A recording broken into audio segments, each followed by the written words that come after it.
Assalamualaikum warahmatullahi wabarakatuh. Selamat datang di channel Nehzau Official.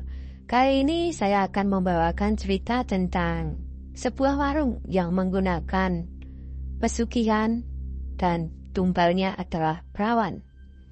Baiklah, tanpa perlu berlama-lama, langsung saja kita ke ceritanya. Di sebuah sudut kota Depok, ada sebuah warung nasi pecel yang terkenal lezat. Orang-orang rela antre panjang demi menikmati nasi pecel di warung itu, meski harga yang ditawarkan jauh lebih mahal dibandingkan warung lainnya. Banyak yang memuji kelezatan sambalnya, bumbu kacangnya, dan aroma daun pisang yang menggoda. Namun, di balik kesuksesan warung itu, tersimpan kisah gelap yang tak banyak orang tahu. Pemilik warung, Bu Sari, adalah seorang wanita paruh baya dengan senyum ramah yang tak pernah pudar. Namun, di balik keramahan itu, ada rahasia kelam yang disimpannya rapat-rapat. Konon, warung nasi pecelnya bukan sekadar usaha biasa, melainkan hasil dari sebuah pesugihan. Bertahun-tahun lalu, Bu Sari hanyalah seorang pedagang kecil yang hampir gulung tikar. Hidupnya penuh kesulitan. Hingga suatu malam, seorang wanita tua misterius datang menghampirinya. Wanita itu menawarkan solusi untuk keluar dari kemiskinan. Sebuah ritual pesugihan. Syaratnya sederhana, tapi menyeramkan. Setiap bulan purnama, Bu Sari harus memberikan tumbal seorang perawan untuk menjaga kelezatan makanannya dan memastikan usahanya terus berjaya. Bu Sari, yang terdesak oleh utang dan tekanan hidup, akhirnya menyetujui tawaran itu. Ia menjalani ritual di sebuah bukit angker di pinggiran Depok, dipandu oleh wanita tua itu. Sejak saat itu, warung nasi pecel Bu Sari mulai dikenal banyak orang. Pelanggan berdatangan dari berbagai penjuru, dan kelezatan makanannya tak pernah pudar. Namun, setiap bulan purnama, selalu ada kabar tentang hilangnya seorang gadis muda di sekitar Depok. Gadis-gadis itu ditemukan beberapa hari kemudian dalam keadaan mengenaskan, tanpa nyawa, dengan tubuh yang kaku seperti diperas habis. Tak ada yang bisa mengaitkan kejadian ini dengan warung Bu Sari. Salah satu korban terakhir adalah Lila, seorang siswi SMA yang tinggal tak jauh dari warung itu. Sebelum menghilang, Lila sempat terlihat sedang membeli nasi pecel di sana. Teman-temannya mengatakan bahwa ia tampak aneh setelah pulang dari warung itu, seperti sedang dalam pengaruh sesuatu. Seminggu kemudian, tubuh Lila ditemukan di tepi sungai, dengan mata yang membelalak seolah melihat sesuatu yang mengerikan. Kabar hilangnya Lila membuat seorang wartawan muda bernama Dimas tertarik untuk menyelidiki. Ia mendengar desas-desus tentang pesugihan nasi pecel Bu Sari dari seorang dukun lokal. Dimas memutuskan untuk menyelidiki lebih dalam. Pada malam purnama, Dimas mengintai warung Bu Sari. Ia melihat Bu Sari keluar dengan membawa bungkusan besar yang mencurigakan. Ia mengikuti Bu Sari hingga ke sebuah bukit yang gelap dan sunyi. Di sana, Dimas menyaksikan sesuatu yang membuat bulu kuduknya meremang. Bu Sari meletakkan bungkusan itu di sebuah altar tua, lalu mulai merapal mantra dengan suara yang tak manusiawi. Tiba-tiba, dari kegelapan, muncul sesosok makhluk besar dengan wajah menyerupai wanita, namun tubuhnya penuh sisik dan bau anyir menyengat. Makhluk itu memakan bungkusan yang ternyata berisi tubuh seorang gadis muda. Bu Sari hanya tertunduk sambil menangis, seolah menyesali perbuatannya. Namun ia tetap melakukannya demi mempertahankan kesuksesannya. Dimas mencoba melaporkan hal ini ke polisi, namun bukti yang ia miliki dianggap tidak cukup. Namun, beberapa bulan kemudian, warung Bu Sari tiba-tiba tutup tanpa alasan yang jelas. Orang-orang mengatakan bahwa Bu Sari menghilang, sementara yang lain percaya bahwa ia akhirnya dimakan oleh makhluk yang selama ini ia puja. Kini, bekas warung nasi pecel itu dibiarkan kosong.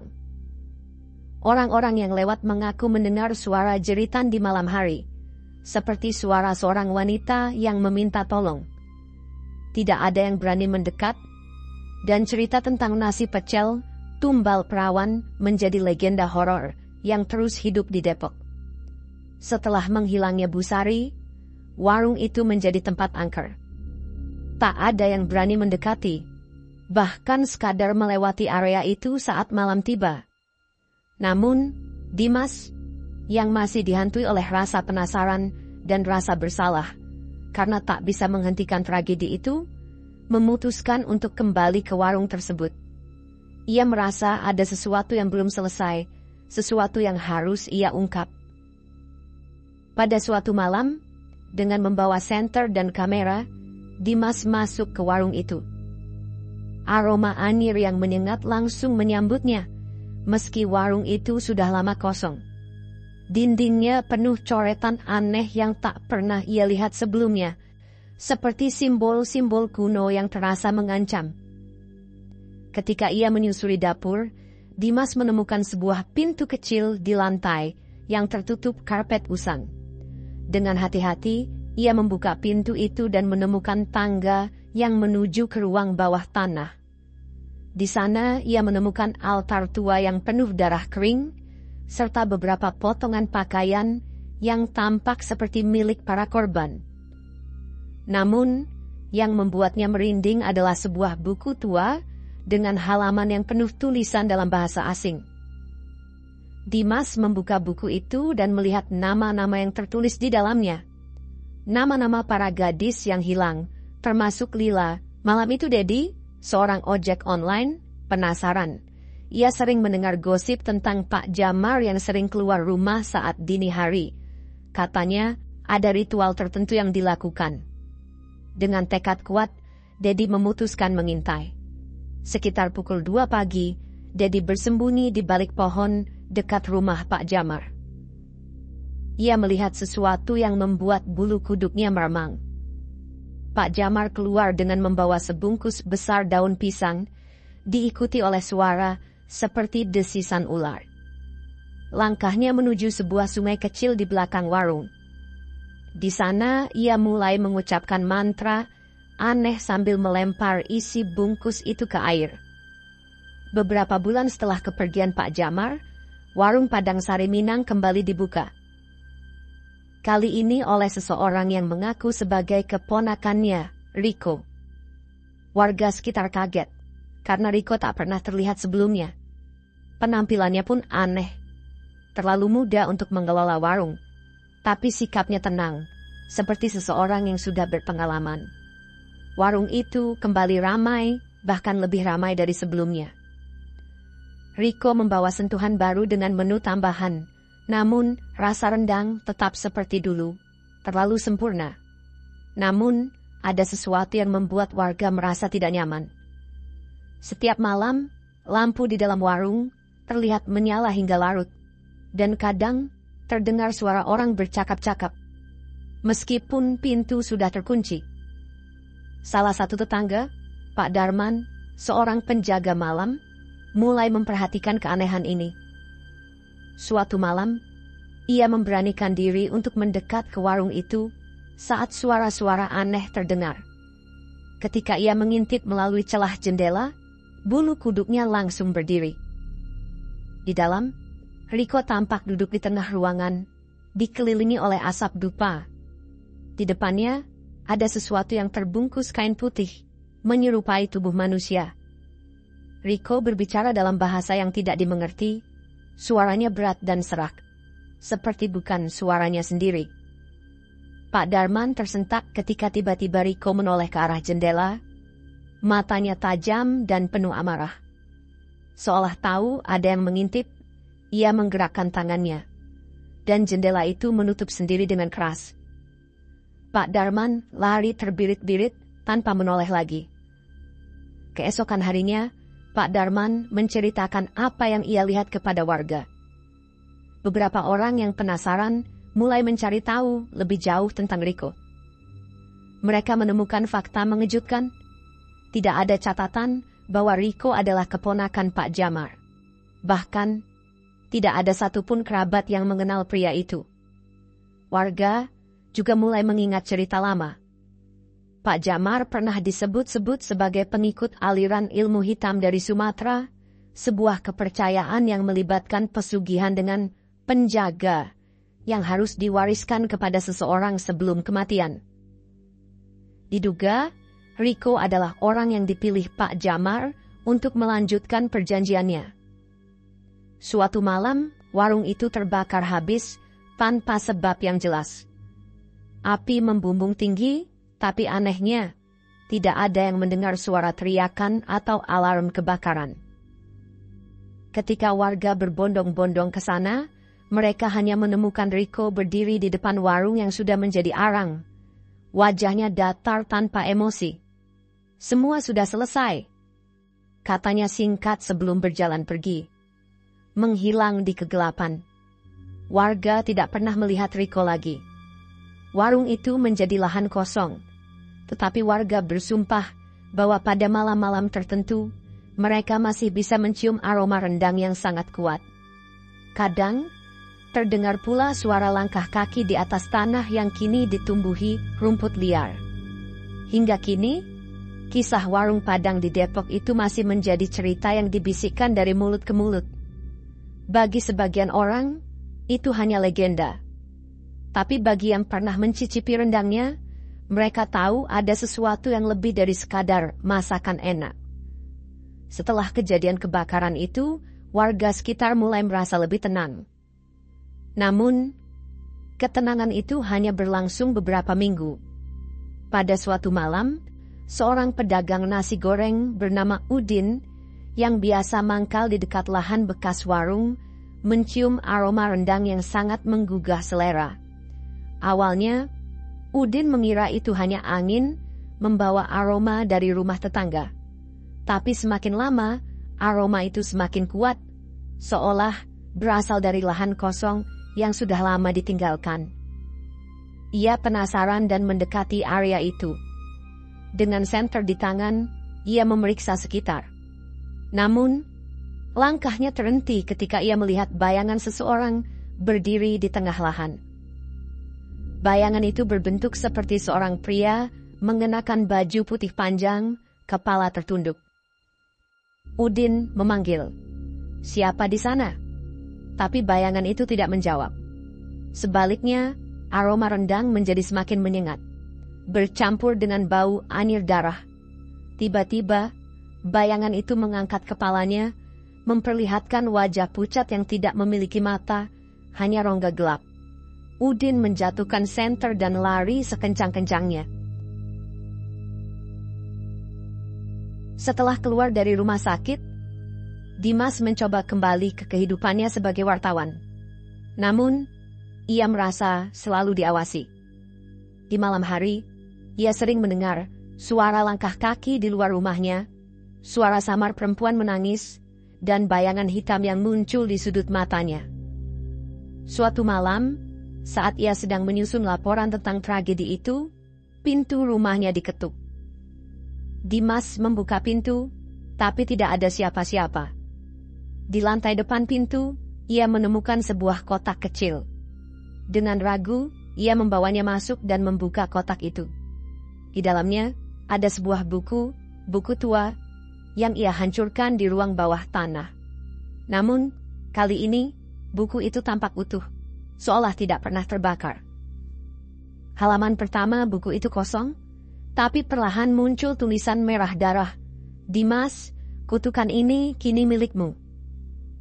Tiba-tiba, lampu di rumahnya padam. Dimas merasakan udara di sekitarnya menjadi dingin, dan suara langkah kaki mulai terdengar di dalam rumah, mendekat ke arahnya. Ia berbalik, dan di sana, di sudut ruangan yang gelap, berdiri sosok Bu Sari dengan senyum yang sama seperti di ruang bawah tanah. "Kau yang memulai ini, Dimas. Kini kau harus menyelesaikannya," kata Bu Sari dengan suara yang bergaung. Dimas mencoba melarikan diri, tapi langkahnya terhenti ketika pintu rumahnya terkunci dengan sendirinya. Buku itu kini melayang di udara. Halaman-halamannya terbuka, dan satu persatu nama baru mulai muncul di sana. Namun, kali ini nama-nama itu adalah orang-orang yang Dimas kenal, teman-temannya, keluarganya, dan namanya sendiri muncul di halaman terakhir. Dimas sadar bahwa ia harus menemukan cara untuk menghentikan kutukan ini. Bukan hanya untuk dirinya sendiri, tetapi untuk mencegah orang lain menjadi korban. Ia teringat seorang dukun tua yang pernah bercerita tentang pesugihan di Depok. Dan tanpa pikir panjang, Dimas memutuskan untuk mencarinya. Di perjalanan menuju rumah dukun itu, Dimas merasa diikuti. Bayangan-bayangan aneh terus muncul di kaca spion mobilnya, dan suara tangisan para korban terus menggema di telinganya. Ketika ia sampai di rumah dukun itu, seorang pria tua menyambutnya dengan tatapan serius. "Kau membawa sesuatu yang seharusnya tidak kau sentuh," kata dukun itu sambil menunjuk buku yang Dimas bawa. "Kutukan ini tidak bisa dihancurkan, hanya bisa dipindahkan. Jika kau ingin selamat, kau harus membuat pilihan sulit." Dimas menggeleng, tidak mau menerima kenyataan itu. "Aku tidak akan mengorbankan orang lain, pasti ada cara lain." Dukun itu terdiam, lalu memberinya peringatan terakhir. "Jika kau ingin menghentikan kutukan ini sepenuhnya, kau harus kembali ke tempat asalnya, ke bukit di mana semuanya dimulai. Tapi ingat, hanya sedikit yang kembali hidup-hidup dari sana." Dengan hati berat, Dimas memutuskan untuk pergi ke bukit itu, membawa buku terkutuk tersebut. Ia tahu, apapun yang menantinya di sana akan menjadi akhir dari semua ini. Entah bagi dirinya, atau kutukan yang telah menghantui Depok selama bertahun-tahun. Malam itu, Dimas mengendarai mobilnya menuju bukit yang pernah disebutkan oleh dukun. Lokasi itu berada di pinggiran Depok, jauh dari keramaian. Bukit itu dikenal sebagai tempat angker, bahkan sebelum tragedi warung nasi pecel Busari terjadi. Penduduk sekitar menyebutnya Bukit Jelangkung, tempat para pemuja ilmu hitam menjalankan ritual mereka. Di tengah perjalanan, Dimas merasa udara di sekitarnya semakin dingin, meskipun jendela mobil tertutup rapat. Suara tangisan samar terdengar dari kursi belakang. Ia memberanikan diri untuk menoleh melalui kaca spion dan melihat sekilas bayangan seorang perempuan dengan wajah pucat. Refleks, ia menghentikan mobil mendadak, menyebabkan ban mobil berdecit keras. Saat ia menoleh ke belakang, kursi itu kosong. Dimas menghela napas panjang, mencoba mengendalikan ketakutannya, dan melanjutkan perjalanan. Sesampainya di kaki bukit, suasana terasa semakin mencekam. Pepohonan tinggi menjulang, cabang-cabangnya seperti tangan yang ingin meraih siapapun yang lewat. Dimas memegang buku tua itu erat-erat, merasa buku tersebut semakin berat, seiring ia melangkah mendaki bukit. Di puncak bukit, ia menemukan altar batu besar yang sama, seperti yang pernah ia lihat di ruang bawah tanah warung Busari. Di sekitar altar ada lingkaran simbol-simbol aneh yang tampak seperti ditorehkan dengan darah. Di atas altar ada sebuah kendi tua yang tampaknya menjadi pusat.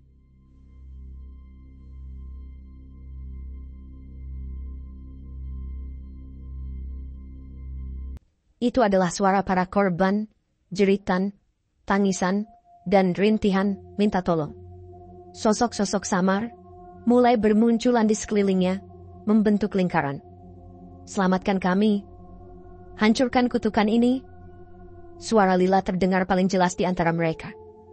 Namun, suara lain, lebih dalam dan mengancam, bergema di langit malam. "Berhenti, Dimas. Jika kau menghancurkan ini, kau akan kehilangan segalanya." Dari kegelapan, sosok besar muncul. Itu adalah makhluk yang pernah Dimas lihat di ruang bawah tanah, berwajah perempuan, tetapi tubuhnya bersisik dan mata merah menyala. Makhluk itu melayang di atas altar, menatap Dimas dengan amarah dan kelaparan. "Kau tidak berhak mengganggu perjanjianku," teriak makhluk itu. "Kutukan ini adalah keseimbangan. Kelezatan, kekayaan, semuanya membutuhkan pengorbanan. Jika kau menghancurkannya, kau akan membawa kehancuran untuk dirimu sendiri." Dimas menggenggam buku itu lebih erat. Ia tahu bahwa ia tidak bisa mundur sekarang. "Aku tidak peduli apa yang akan terjadi padaku. Ini harus dihentikan. Semua nyawa yang kau ambil, semua penderitaan ini, sudah cukup."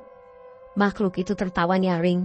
Suaranya mengguncang tanah di bawah kaki Dimas. "Kau pikir mudah? Jika kau ingin menghentikan ini, kau harus menggantikan semua tumbal yang telah diambil. Siapkah kau menyerahkan dirimu sepenuhnya?" Dimas terdiam. Ia tahu ini adalah pilihan hidup dan mati. Tetapi bayangan para korban, terutama Lila dan gadis-gadis lainnya, membuat hatinya mantap. "Jika itu yang harus kulakukan, aku siap. Tapi kutukan ini tidak akan lagi memakan orang lain." Makhluk itu melolong marah dan tubuhnya berubah menjadi lebih besar, dengan tangan-tangan bersisik yang mencakar udara. "Kalau begitu, kau akan mati malam ini." Dimas membuka buku itu, mencari halaman yang menyala merah. Ia meraih kendi tua di altar dan menghancurkannya dengan buku itu, seperti yang dikatakan oleh dukun. Saat kendi itu pecah, suara jeritan makhluk itu menggema lebih keras. Simbol-simbol di tanah mulai bersinar terang, dan para roh korban satu persatu tersedot ke dalam cahaya itu, meninggalkan makhluk tersebut sendirian. Makhluk itu mulai kehilangan kekuatannya, tubuhnya memudar perlahan. Namun, sebelum hilang sepenuhnya, ia menyerang Dimas dengan cakar terakhirnya, membuat dada Dimas terluka parah. Dimas jatuh ke tanah, darah mengalir deras, tapi ia tersenyum. Kutukan itu telah dihancurkan. Di langit, bulan purnama yang semula berwarna merah perlahan kembali menjadi putih. Makhluk itu menghilang, meninggalkan bukit dalam keheningan. Dimas terbaring di altar, napasnya semakin berat. Dalam pandangan kaburnya, ia melihat sosok-sosok korban berdiri di sekelilingnya. Wajah mereka kini tampak damai. Lila mendekatinya, berlutut di sampingnya. "Terima kasih, Dimas. Kau telah menyelamatkan kami," bisiknya. Dimas tersenyum lemah sebelum akhirnya semuanya menjadi gelap. Dimas membuka matanya perlahan. Cahaya matahari menembus dedaunan, menyilaukan pandangannya. Tubuhnya terasa ringan, meski luka di dadanya masih terasa nyeri. Ketika ia mencoba bangkit, ia menyadari bahwa ia tidak lagi berada di bukit, melainkan di tepi sungai kecil yang jernih. Di sekelilingnya, suasana terasa berbeda, hening, tetapi damai. Ia mendengar langkah kaki mendekat. Saat menoleh, ia melihat seorang pria tua berdiri di depannya. Wajahnya penuh kerut, dengan sorot mata tajam yang mengesankan kebijaksanaan. Pria itu adalah dukun yang sebelumnya ia temui. "Kau berhasil, Dimas," kata dukun itu dengan suara berat namun lembut. "Kutukan itu telah dihancurkan. Roh-roh yang terperangkap telah bebas, dan makhluk itu tak akan pernah kembali." Dimas menghela napas lega. Namun, sebelum ia sempat bertanya, dukun itu melanjutkan, "Tapi kau telah membayar harga yang besar. Hidupmu tidak lagi sama. Kau sekarang menjadi penjaga keseimbangan." Dimas tertegun. "Apa maksudmu?" "Aku hanya ingin menghentikan kutukan itu. Aku tidak meminta hal lain." Dukun itu menatapnya dalam-dalam. "Dengan menghancurkan kutukan, kau menghapus satu sumber kegelapan. Tapi dunia ini selalu membutuhkan penjaga untuk melawan kegelapan yang lain. Kau telah dipilih." Dimas merasa beban baru menghantamnya. Ia tidak memahami sepenuhnya apa yang dimaksud dukun itu, tetapi tubuhnya merasakan perubahan. Matanya kini bisa melihat lebih jelas, bahkan ke tempat-tempat yang sebelumnya hanya gelap. Telinganya mendengar suara-suara dari dunia lain, seperti bisikan angin yang membawa cerita. Mulai sekarang, kau akan menjadi perantara antara dunia manusia dan dunia yang tak terlihat, kata dukun itu. Dan kau harus bersiap menghadapi apa yang datang. Dimas akhirnya kembali ke rumahnya di Depok. Namun, semuanya terasa berbeda. Orang-orang di sekitarnya memperlakukannya dengan canggung, seolah-olah mereka bisa merasakan aura yang berbeda darinya. Ia mencoba menjalani kehidupan normal, tetapi hal-hal aneh terus menghantuinya. Setiap malam, ia bermimpi tentang tempat-tempat asing, ritual-ritual kuno, dan makhluk-makhluk gelap yang mengintai di sudut-sudut kota. Ketika ia terbangun, seringkali ada bekas luka baru di tubuhnya, meski ia tidak tahu dari mana asalnya. Pada suatu malam, Dimas mendengar suara ketukan di pintunya. Ketika ia membukanya, tidak ada siapapun di sana. Namun, ia menemukan secarik kertas yang hanya bertuliskan satu kata, bantuan. Di bawah tulisan itu, ada alamat sebuah rumah tua yang terletak di pinggir kota Depok. Tanpa ragu, Dimas mengambil jaketnya dan pergi ke tempat itu. Rumah itu tampak seperti sudah lama ditinggalkan. Jendela-jendelanya pecah dan pintu depannya setengah terbuka. Ketika Dimas masuk, ia langsung merasakan hawa dingin yang menusuk. Di dalam ada seorang wanita muda yang duduk meringkuk di sudut ruangan. Wajahnya pucat, dengan mata yang penuh ketakutan. "Tolong, mereka akan datang untukku," bisik wanita itu. Sebelum Dimas sempat bertanya lebih jauh, suara langkah kaki berat terdengar dari lantai atas. Udara di sekitarnya menjadi semakin dingin, dan bayangan besar mulai turun perlahan dari tangga. Itu adalah sosok makhluk gelap dengan mata merah menyala. Makhluk yang mirip dengan apa yang ia hadapi di bukit. Dimas menggenggam pecahan kaca kecil yang ia simpan sejak malam itu, kini terasa seperti senjata yang membara di tangannya. Ia menyadari, inilah awal dari tugas barunya. Dimas berdiri di depan wanita itu, tubuhnya tegang saat bayangan besar itu turun dari tangga. Makhluk itu semakin jelas terlihat. Sosoknya tinggi, berkulit hitam legam seperti arang, dan kuku-kukunya panjang menyerupai bilah belati. Suara desis yang keluar dari mulutnya membuat bulu kuduk Dimas berdiri. "Tinggalkan tempat ini," desis makhluk itu, suaranya berat dan serak. "Wanita itu adalah milikku." Dimas mencoba menenangkan napasnya, meski jantungnya berdegup kencang. "Tidak akan," katanya tegas. "Dia bukan milik siapapun." Makhluk itu melolong, dan tiba-tiba ruangan dipenuhi hawa panas yang membakar. Dimas merasa tubuhnya terpukul oleh gelombang energi yang membuatnya terhuyung ke belakang. Namun, saat itu juga, pecahan kaca di tangannya mulai bersinar biru terang. Dimas merasakan kekuatan aneh mengalir ke dalam tubuhnya. Tanpa berpikir panjang, ia mengangkat pecahan kaca itu, yang kini berubah menjadi seperti bilah pedang kecil yang bersinar. Cahaya biru itu menyilaukan, membuat makhluk tersebut mundur sejenak, melindungi wajahnya. "Bagaimana kau bisa memiliki itu?" desis makhluk itu, tampak terkejut. Dimas tidak tahu jawaban pastinya, tapi ia tahu satu hal. Benda itu adalah senjatanya. Ia melangkah maju, mengayunkan pecahan kaca itu ke arah makhluk tersebut. Serangan itu mengenai bahu makhluk itu, membuatnya melolong kesakitan. Tubuhnya mengeluarkan asap hitam dari luka yang terbuka. Makhluk itu melompat mundur, mencoba menghindari Dimas, tapi Dimas tidak memberinya kesempatan. Ia melompat maju, mengayunkan senjatanya sekali lagi. Kali ini menusuk langsung ke dada makhluk tersebut. Makhluk itu memekik, tubuhnya mulai retak seperti porselen yang pecah. Sebelum lenyap, ia menatap Dimas dengan mata merahnya, penuh kebencian. "Ini belum selesai, penjaga. Mereka akan datang lebih banyak, lebih kuat." makhluk itu hancur menjadi debu, meninggalkan keheningan di ruangan. Dimas berbalik ke arah wanita itu yang masih meringkuk di sudut ruangan. Wanita itu memandangnya dengan mata lelah tetapi penuh rasa terima kasih. "Terima kasih," katanya lirih. "Aku pikir aku akan mati malam ini." Dimas mengulurkan tangannya, membantu wanita itu berdiri.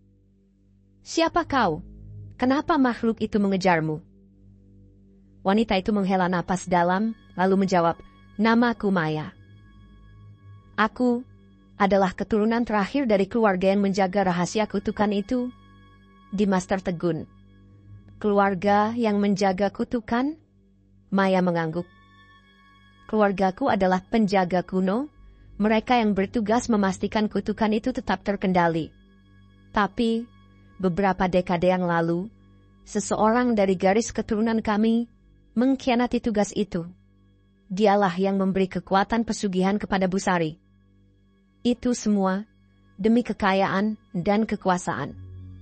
Maya melanjutkan dengan suara bergetar, "Sejak itu, keluarga kami menjadi buruan makhluk-makhluk dari dunia lain. Aku satu-satunya yang tersisa, dan mereka ingin memanfaatkan darahku untuk menghidupkan kutukan baru." Dimas terdiam, mencoba mencerna apa yang baru saja ia dengar. Ia sadar bahwa perjuangannya belum selesai. Makhluk yang ia kalahkan tadi hanyalah awal dari sesuatu yang lebih besar. "Kalau begitu, aku akan membantumu," kata Dimas mantap. "Aku tidak tahu banyak tentang dunia ini, tapi aku tahu kita tidak bisa membiarkan kutukan itu kembali." Maya menatapnya dengan mata penuh harapan. "Kalau begitu, kita harus pergi ke tempat asal kutukan itu, tempat di mana segalanya dimulai. Di sana, kita bisa menghancurkan sisa-sisa kekuatannya." Dimas mengangguk. Ia tahu bahwa perjalanan ini akan penuh bahaya, tapi ia tidak lagi sendiri. Dengan Maya di sisinya, ia siap menghadapi apapun yang akan datang. Di luar, angin malam berhembus pelan. Namun, jauh di kejauhan, Dimas merasa ada sesuatu yang mengawasi mereka, sesuatu yang menunggu di kegelapan. Perjalanannya sebagai penjaga baru saja dimulai, dan bayangan yang lebih besar siap menghampiri. Maya memimpin Dimas menuju tujuan berikutnya. Sebuah desa tua yang telah lama ditinggalkan di pinggiran Depok. Tempat di mana kutukan pertama kali muncul. Desa itu disebut Sumber Kembar, dinamai dari dua mata air yang dahulu dipercaya memiliki kekuatan mistis. Di tempat itu, konon, leluhur keluarga Maya membuat perjanjian dengan makhluk gaib yang kemudian menjadi asal mula kutukan. Malam itu, mereka memulai perjalanan dengan menggunakan mobil Dimas. Jalan menuju desa semakin menanjak dan suasananya berubah mencekam. Pohon-pohon besar di sepanjang jalan tampak seperti bayangan raksasa yang melengkung, menutup langit malam. Saat mereka mendekati desa, Maya mulai bercerita. Sumber Kembar adalah tempat suci yang seharusnya hanya digunakan untuk kebaikan. Tapi, seperti semua kekuatan, godaan untuk menyalahgunakannya selalu ada. Nenek moyangku yang melakukan perjanjian itu tidak pernah menyangka bahwa kutukan ini akan terus menuntut darah dan tumbal. Dimas mendengarkan dengan seksama, matanya sesekali melirik ke jalan yang semakin gelap. Jadi, apa yang harus kita lakukan di sana? Kita harus menemukan inti dari perjanjian itu, jawab Maya. Ada sebuah altar di dekat mata air yang digunakan untuk memanggil makhluk gaib. Jika kita bisa menghancurkannya, kutukan ini tidak akan bisa dihidupkan kembali. Namun, Maya memperingatkan Dimas, tapi makhluk-makhluk itu tidak akan membiarkan kita melakukannya begitu saja. Setibanya di desa Sumber Kembar, suasana semakin menyeramkan. Rumah-rumah tua berdiri kosong, beberapa di antaranya telah runtuh dimakan waktu. Udara di sana terasa berat, seperti ada sesuatu yang menekan dada mereka. Di tengah desa, terdapat jalan setapak yang mengarah ke dua mata air, yang kini ditutupi oleh lumut dan pepohonan lebat. Di kejauhan, Dimas bisa melihat sesuatu bersinar redup. Itu adalah altar yang dimaksud Maya. Namun, saat mereka mendekat, suara gemerisik mulai terdengar dari balik pepohonan. Maya langsung berhenti dan menggenggam lengan Dimas. "Mereka tahu kita di sini." Dimas menoleh ke sekeliling, mencoba menemukan sumber suara itu. Bayangan-bayangan mulai bergerak di antara pepohonan. Sosok-sosok gelap dengan mata merah menyala muncul satu persatu, mengelilingi mereka. Makhluk-makhluk itu menyerang tanpa peringatan. Dimas, yang masih menggenggam pecahan kaca bersinar dari pertempuran sebelumnya, melompat maju untuk melindungi Maya. Pecahan itu kembali berubah menjadi pedang kecil, bersinar terang dan membakar makhluk-makhluk yang berani mendekat. Namun, jumlah mereka terlalu banyak. Dimas mulai terdesak, sementara Maya sibuk merapalkan mantra kuno yang diajarkan keluarganya untuk melindungi altar. Salah satu makhluk berhasil menyerang Dimas dari samping, membuatnya jatuh terguling ke tanah. Dalam kepanikannya Maya berteriak, "Dimas, fokus pada altar. Aku akan menahan mereka." Dimas ragu.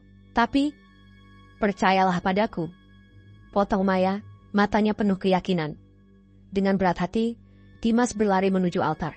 Ia bisa merasakan hawa dingin, menusuk saat mendekat. Di atas altar, ia melihat simbol-simbol kuno yang bercahaya merah, jejak perjanjian kutukan itu. Di tengahnya, terdapat sebuah batu hitam besar yang tampak memancarkan energi gelap. Dimas mengangkat pedangnya, bersiap menghancurkan batu itu. Namun, sebelum ia bisa melakukannya, suara dalam yang familiar terdengar di kepalanya. "Berhenti, Dimas. Jika kau menghancurkan ini, kau akan kehilangan segalanya. Hidupmu, tubuhmu, semuanya akan menjadi milikku." Suara itu berasal dari makhluk yang ia kalahkan sebelumnya, kini berbicara langsung di pikirannya. Dimas merasakan hawa gelap, mencoba mempengaruhi pikirannya, membuatnya meragukan keputusannya. Namun, ia mengingat wajah para korban, jeritan mereka yang masih menghantui, dan tekadnya semakin bulat. "Aku tidak peduli. Jika ini harus berakhir dengan nyawaku, biarlah begitu." Dengan teriakan penuh tenaga, Dimas mengayunkan pedangnya ke batu hitam itu. Batu tersebut pecah dengan suara ledakan yang memekakkan telinga, memancarkan cahaya putih terang yang meluas ke seluruh desa. Makhluk-makhluk yang mengepung mereka melolong kesakitan. Tubuh mereka menguap menjadi abu. Maya jatuh berlutut, kelelahan, tapi ia tersenyum lega. Cahaya terang itu melingkupi segalanya, hingga akhirnya meredup perlahan. Dimas berdiri di tengah altar yang kini hancur, napasnya berat. Namun, ia merasa sesuatu yang aneh. Tubuhnya mulai terasa ringan, seperti sedang ditarik oleh kekuatan tak terlihat. "Dimas!" Maya berteriak, mencoba mendekatinya. Tapi Dimas menggeleng. "Kutukan ini memang harus dihancurkan, Maya," katanya dengan suara pelan, tapi tegas. "Tapi seperti yang dukun itu katakan, selalu ada harga yang harus dibayar." Tubuh Dimas mulai memudar menjadi cahaya. Sebelum sepenuhnya hilang, ia tersenyum pada Mei. "Pastikan kutukan ini tidak pernah kembali. Dunia bergantung padamu." Dan dengan itu, Dimas menghilang dalam kilauan cahaya putih, meninggalkan desa Sumber Kembar yang kini benar-benar bebas dari kutukan. Oke, terima kasih bagi kalian yang telah menyimak video ini sampai akhir. Semoga video ini dapat membawa hikmah dan bermanfaat untuk kehidupan kalian sehari-hari. Baiklah, saya mohon pamit undur diri. Wassalamualaikum warahmatullahi wabarakatuh.